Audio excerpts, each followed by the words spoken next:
Hallelujah, praise the Lord. मसीह यीशु के जलाली और असली नाम में आप सबको मेरा सलाम। जितने भी देखने वाले मेरे व्यूवर्स हैं उनको मेरी तरफ से, डिवाइन फेथ टीवी की तरफ से और मेरी फैमिली की तरफ से बहुत बहुत हैप्पी इंडिपेंडेंस डे। जैसे कि आज 14 अगस्त का दिन है और हम सब आज़ादी की खुशियाँ मना रहे हैं। तो जैसा कि आप लोग में से कुछ शायद जानते हों कि पाकिस्तान जब 14 अगस्त 1947 में वजूद में आया तो उसमें जो अहम किरदार एक इंसान का था, क्योंकि जब पंजाब बन रहा था, पंजाब का सूबा बन रहा था, तो उसमें एक वोट की ज़रूरत थी जो कि एक वोट कम था। अगर वो वोट ना होता तो शायद पंजाब पाकिस्तान का हिस्सा ना होता और पाकिस्तान का जो एक बहुत बड़ा रकबा है वो इंडिया के पास होता। तो जो वो वोट दिया गया था वो एक मसीही का था, एक क्रिश्चियन ने वो वोट दिया और आज पंजाब पाकिस्तान का हिस्सा है। और उस इंसान का नाम है SP सिंघा, जिसने ये हिस्ट्री रकम की क्रिश्चियन कम्युनिटी का पाकिस्तान के बनने में बहुत अहम किरदार है। अगर क्रिश्चियन वोट ना करते तो शायद आज पाकिस्तान एक छोटा सा मुल्क होता और पंजाब हमारा हिस्सा ना होता। तो क्योंकि हर मुल्क के लिए एक अहमियत होती है वहाँ की मेजॉरिटी, और इसी तरह अगर मेजॉरिटी में पावर होती है तो इसी तरह वहाँ की माइनॉरिटीज़ में भी पावर होती है। तो हम पाकिस्तान का अगर झंडा देखें तो उसमें दो रंग दिखाए गए, यानी एक रंग जो ग्रीन कलर है वो मेजॉरिटी का है और उसमें जो वाइट रंग है वो माइनॉरिटीज़ को प्रेजेंट करता है। इसीलिए मैंने आज वाइट कलर का ड्रेस पहना, क्योंकि बीइंग अ माइनॉरिटी मेंबर तो मैं माइनॉरिटीज़ को ही रिप्रेजेंट करना चाह रही थी, तो दैट इज़ वाई मैंने ये वाइट कलर का ड्रेस पहना। और मैं यही कहूँगी अपने जितने भी क्रिश्चियन बहन भाई हैं, मेरा उनके लिए यही पैगाम है कि क्योंकि खुदा का कलाम कहता है जिस मुल्क में रहो उसके लिए बरकत चाहो। तो आज हम खुदावंद के कलाम में से सीखेंगे कि हम अपने वतन पाकिस्तान के लिए किस तरह बरकत चाह सकते हैं। तो कलाम के हिस्से की तरफ जाने से पहले हम एक छोटी सी दुआ करेंगे ताकि खुदावंद हमें अक्ल और फहम दे, ताकि हम खुदा की बातों को और कलाम को सीख सकें। आए अजीज़ों, हम अपनी आंखों को बंद करेंगे और खुदावंद की हुजूरी को महसूस करेंगे ताकि उसकी ब्लेसिंग्स को रिसीव करें और आज के कलाम को सीख सकें। कदूस कदूस खुदावंद रब फ़ाज, तेरा शुक्र करती हूँ सच्चे ज़िंदा जलाली खुदाबा, तूने आज का दिन ये हमें दिया ताकि हम तेरे हजूर झुकें और तुझसे दुआ कर सकें। और ऐ खुदा मैं तेरा शुक्र करती हूँ कि तूने हमारी ज़िंदगियों में ये आज का दिन अता किया, और ये आज जो हम सेलिब्रेशन कर रहे हैं अपने वतन के लिए, अपने मुल्क के लिए, अपने पाकिस्तान के लिए, तो ऐ यीशु नासरी हमारे मुल्क को दुगनी तरक्की देना। ऐ खुदा तमाम प्रॉब्लम्स को रिजॉल्व करना। इसी तरह ऐ खुदा जब आज का कलाम शेयर किया जाता है तो जितनी भी ज़िंदगियाँ सुनती हैं ब्लेसिंग्स को रिसीव करें, और ऐ खुदा उनकी ज़िंदगियों में ये कलाम फ्रूटफुल साबित हो। तेरे प्यारे बेटे खुदा यीशु के नाम से मांगती हूँ, आमीन। तो अजीज़ों, मैं आज सबसे पहले आपके सामने तिलावत करूँगी। जो पहली तिलावत है यिर्मयाह नबी की किताब में से उसका 29 चैप्टर वर्स 7। एक वर्स है यिर्मयाह नबी की किताब, उसका 29 चैप्टर वर्स 7। खुदा उनके कलाम में कुछ यूँ लिखा है, वहाँ फलो फूलो और कम न हो, और उस शहर की खैर मनाओ जिसमें मैंने तुमको असीर करवा कर भेजा है, और उसके लिए खुदावंद से दुआ करो क्योंकि उसकी सलामती में तुम्हारी सलामती होगी। खुदावंद के कलाम के पढ़े और सुने जाने पर खुदावंद की खास बरकत हो। इसी के साथ मैं दूसरी तिलावत करूँगी। याकूब उसका 5 बाब और उसकी 16 आयत। खुदावंद के कलाम में कुछ यूँ मरकूम है, बस तुम आपस में एक दूसरे से अपने अपने गुनाहों का इकरार करो और एक दूसरे के लिए दुआ करो ताकि शिफा पाओ। रासबाज की दुआ के असर से बहुत कुछ हो सकता है। खुदावंद के कलाम के पढ़े और सुने जाने पर खुदावंद की खास बरकत हो। मैंने आज 2 हवालाजात पढ़े, एक नए अहदनामा से और एक पुराने अहदनामा से, जो कि यर्मिया की किताब से मैंने पढ़ा है। उसमें जैसे कि खुदावंद ने उनको हुक्म दिया कि जहाँ मैं तुम लोगों को भेजता हूँ वहाँ पे फूलो फलो, और जब खुदावंद उनसे ये कहता है कि खुदा से दुआ करो क्योंकि उसकी सलामती में तुम्हारी सलामती होगी। जहाँ पे आप रह रहे हैं, जिस शहर में, जिस मुल्क में, जब आप उसके लिए दुआ करते हैं तो वहाँ की सलामती क्या होगी? आपकी सलामती होगी। जब आप खुदावंद के हुजूर झुक कर दुआ करते हैं अपने मुल्क के लिए, उसमें होने वाली मुश्किलात के लिए, तो क्या होता है, जब आप दुआ करते हैं तो खुदावंद वहाँ पे क्या भेजेगा? सलामती भेजेगा। और अब वो रासबाजों की दुआओं से ही उस मुल्क में सलामती होती है।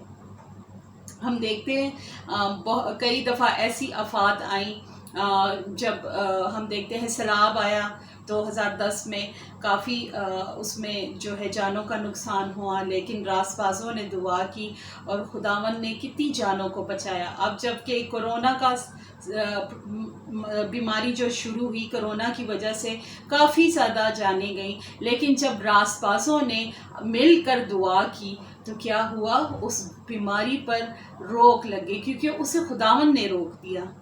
अब जिस तरह बाकी हम ममालिक में देखते हैं, वहाँ पे लोग अभी भी इस बीमारी की वजह से बहुत ज़्यादा तकलीफ़ में हैं, बहुत ज़्यादा प्रॉब्लम्स में हैं, लेकिन हम अपने मुल्क में जब देखते हैं यहाँ पे उनकी निस्बत बहुत कम है, क्योंकि जब आप दिल से दुआ करते हैं और खुदा के हुजूर झुक जाते हैं तो खुदावंद उस बीमारी को, उस वबा को आपसे दूर करेगा, आपके मुल्क से दूर करेगा। दौरान जो है रोज़े आए और लोगों ने बहुत ज़्यादा रोज़े रखे और खुदावंद के हुजूर झुक कर दुआएं की और खुदावंद ने उन दुआओं का जवाब दिया, और आज हम खुदावंद के सामने ज़िंदा सलामत हैं।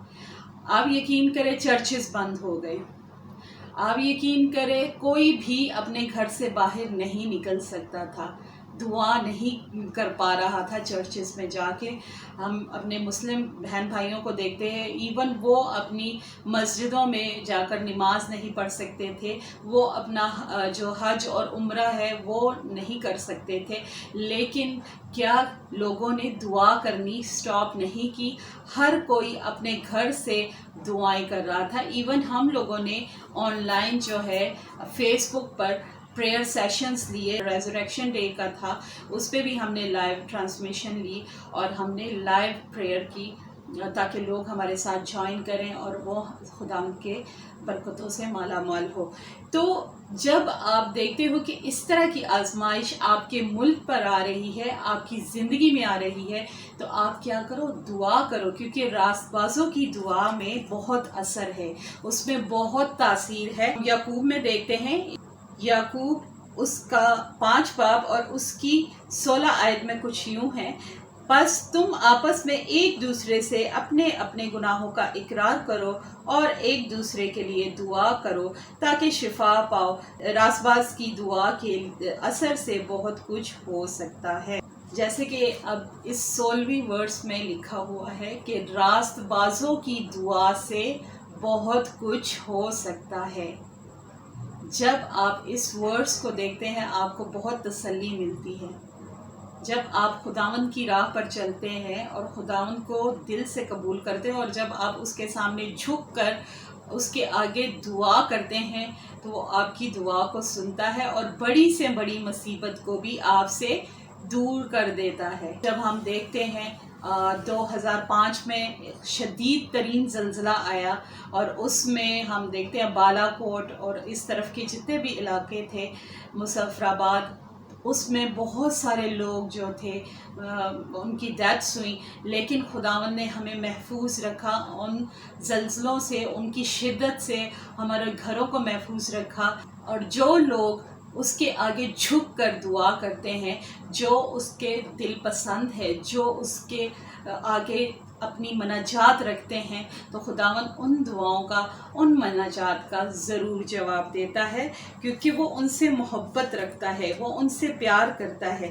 اب میں ایک اور آپ کے سامنے ورس کوٹ کروں گی، امثال اس کا چیپٹر 11 اور ورس بھی 11 ہے۔ امثال چیپٹر 11 اور ورس 11، راست بازوں کی دعا سے شہر سرفرازی پاتا ہے، لیکن شریروں کی باتوں سے برباد ہوتا ہے۔ یہ میں نے ورس اس لیے پڑھی جہاں پہ راست باز بکثرت ہوتے ہیں تو ان کی وجہ سے کیا ہوتا ہے، وہ شہر کیا ہوتا ہے، سرفرازی پاتا ہے۔ میں دوبارہ اس ورس کو پڑھوں گی، راست بازوں کی دعا سے شہر سرفرازی پاتا ہے، لیکن شریروں کی باتوں سے برباد ہوتا ہے۔ جب شریر شرارت کی حرکتیں اس ملک میں کرتے ہیں تو کیا ہوتا ہے، وہ بربادی کی طرف جاتا ہے۔ جب آپ دیکھتے ہیں کہ آپ کے ارد گرد غلط کام ہو رہے ہیں، آپ کے ارد گرد بے انصافیاں ہو رہی ہیں، اور لازمی بات ہے جب جہاں پہ برائی ہوگی تو وہاں پر کیا ہوگا، اچھائی کا وجود ختم ہو جاتا ہے اور راست بازی ختم ہو جاتی ہے، تو وہاں پہ کیا ہوگا، بربادی ہوگی۔ ہم دیکھتے ہیں نینوا کی شہر کی بہت اچھی مثال ہے ہمارے پاس، جب وہاں پہ بہت زیادہ گناہ تھا، اور جب خداوند نے اپنے بندہ کو حکم دیا کہ جا کر نینوا کے شہر کے لوگوں کو بولو کہ اگر وہ توبہ نہیں کریں گے تو ان کے شہر پر میں آفت بھیجوں گا، ان کو برباد کر دوں گا، تو کیا ہوا، ان لوگوں نے کیا کی، ٹاٹ اوڑا، اپنے اوپر خاک ڈالی اور دعا کی کہ خدا کا یہ عذاب ہمارے اوپر سے ٹل جائے۔ تو خداوند نے ان کی دعاؤں کا جواب دیا، اور کیا ہوا، ان پر جو عذاب آنے والا تھا وہ کیا ہو گیا، ختم ہو گیا، ٹل گیا۔ اب ہم تھوڑا اور پیچھے جاتے ہیں اور دیکھتے ہیں موسیٰ کے دور میں، جب موسیٰ جاتا ہے فرعون کے پاس اور اس سے درخواست کرتا ہے کہ بنی اسرائیل قوم کو میرے ساتھ جانے دے، تو وہ کیا کہتا ہے، نہیں، آپ لوگ نہیں جا سکتے، وہ ان کو نہیں جانے دیتا۔ اور کیا ہوتا ہے، اس ملک کے اس حصے پر جہاں فرعون رہ رہا ہوتا ہے ساری آفتیں نازل ہو رہی ہوتی ہیں، اور کیا، بنی اسرائیل اس سے محفوظ رہتے ہیں کیونکہ وہ راست باز تھے، وہ خدا کے آگے جھک کر دعا کرتے تھے۔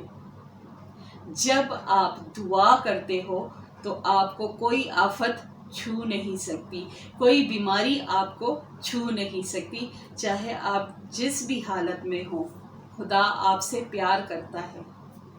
لیکن اب وہ کیونکہ خدا یہ نہیں دیکھتا کہ یہ انسان امیر ہے یا غریب ہے، اس کے پاس مرسڈیز ہے، اس کے پاس رکشہ یا گاڑی ہے، وہ ان چیزوں کو نہیں دیکھتا، وہ آپ کے دل کو دیکھتا ہے، وہ آپ کی شخصیت کو دیکھتا ہے کہ یہ انسان کتنا مجھ سے کلوز ہے، اس کی کتنی مجھ سے محبت ہے۔ کیونکہ اگر آپ خدا کے حضور جھکیں گے تو آپ اپنے ملک میں، آپ اپنے شہر میں، آپ اپنے علاقے میں سرفراز ہوں گے، اور وہ سرفرازی خدا کی طرف سے ہوگی، کیونکہ وہی اپنے لوگوں کو سرفرازی بخشتا ہے۔ وہ چاہتا ہے کہ آپ کی زندگیاں تبدیل ہوں، آپ کی زندگیوں میں چینج آئے، لیکن وہ چینج کیسے آئے گا، جب آپ خدا سے دعا کریں گے۔ کیونکہ میں نے جتنی بھی ورسز پڑھی ہیں، اب دیکھ سکتے ہیں اس میں دعا ایک اہم جز ہے۔ جب تک آپ دعا نہیں کرو گے اور خدا کے حضور نہیں جھکو گے تو کیا آپ خدا کے لیے راست باز نہیں ہو؟ تو عزیزوں، خداوند کے حضور جھکیں، خدا سے دعا کریں، اور اس سے اپنے ملک کی، اپنے شہر کی، اپنے علاقے کے لیے دعا کریں کہ خداوند ہمارے علاقے پہ تیری بلیسنگ جاری ہو، ہمارے شہر پہ تیری بلیسنگ جاری ہو، ہمارے ملک پہ تیری بلیسنگ جاری ہو۔ جب ہمارا ملک محفوظ ہوگا، ہمارا شہر محفوظ ہوگا، ہمارا علاقہ محفوظ ہوگا تو ہم بھی محفوظ ہیں۔ ہم اگر پاکستان کی ہسٹری میں دیکھتے ہیں تو 2 جنگیں ہمیں زیادہ مین نظر آتی ہیں، 1965 کی اور 1970 کی. ان دونوں جنگوں میں جب بہت زیادہ حالات، کیونکہ 65 کی تو بہت زیادہ خطرناک ہوئی تھی، کافی حد تک انڈین آرمی نے اٹیک کرنے کی کوشش کی اور کافی حد تک قبضہ کر بھی لیا، لیکن جب پاکستان فورس نے اپنی ہمت اور جرأت سے اس قبضے کو واپس حاصل کیا، اور کیونکہ ان کے پیچھے کیا راز بازوں کی دعائیں تھیں، ان کو کامیاب کرنے کے لیے ان کے والدین کی دعائیں تھیں. دعاؤں میں بے انتہا اثر ہوتا ہے جو آپ کے دشمن کو بھی زیر کر دیتا ہے. تو عزیزوں، میری آپ سے درخواست ہے، آپ اپنے ملک کے لیے بھی دعا کریں، آپ اپنے شہر کے لیے دعا کریں، آپ اپنے علاقے کے لیے، آپ اپنے محلے کے لیے دعا کریں، آپ اپنے پڑوسی کے لیے دعا کریں، کیونکہ دعا ہمیں ہر ایک پرابلم سے، ہر ایک مصیبت سے بچاتی ہے. تو آج کے کلام کے وسیلہ سے خداوند آپ کو بہت زیادہ برکت دے.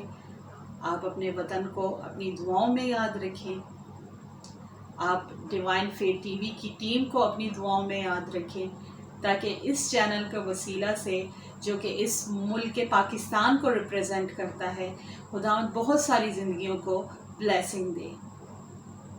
God bless you all. Pakistan زندہ باد.